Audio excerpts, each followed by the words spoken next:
noong sinabi ni Ate Edith na, "Uy, may encounter sa church namin, mag-attend ka." Sinabi ko kaagad na yes kasi, at saka later on doon ko na pagtugma-tugma ba na ang galing talaga ni Lord. Talagang timing lang kasi alam niya, kilala niya ako, so kailangan ko ng community of believers na mag-ano sa akin, magtulong sa akin para makaalis ako doon sa kinakalagyan ko dahil ayaw niya na dala-dala ko yun sa puso ko. Nung last Saturday, sa kalagitnaan na, kasi noong na-experience ko na mga ganitong iba-iba ang na-experience ko bawat ano. Kaya hinihintay ko, na-excite ako na kung ano na naman ang ipaparanas ng Holy Spirit sa akin.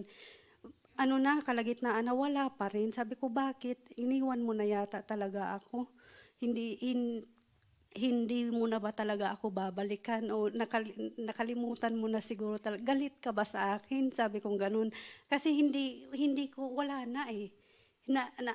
I've thirst and nalong ako doon sa naranasan kong noon, tapos hindi ko na maranasan ngayon. Nasaan ka na? Sabi ko, kalagitnaan na wala pa rin. Tapos noong ano na, sabi ni pastor na, mag-focus ka doon sa mauhaw ka sa presensya niya. So nag-focus ako noon, nag-ano ako.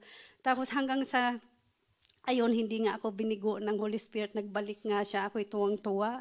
Tapos hindi ko akalain na isa pala siyang joker. First time in my life na na-experience ko, natawa ako ng tawa, hindi ko maintindihan, pero tawa ako ng tawa at umiiyak, tumatawa ako.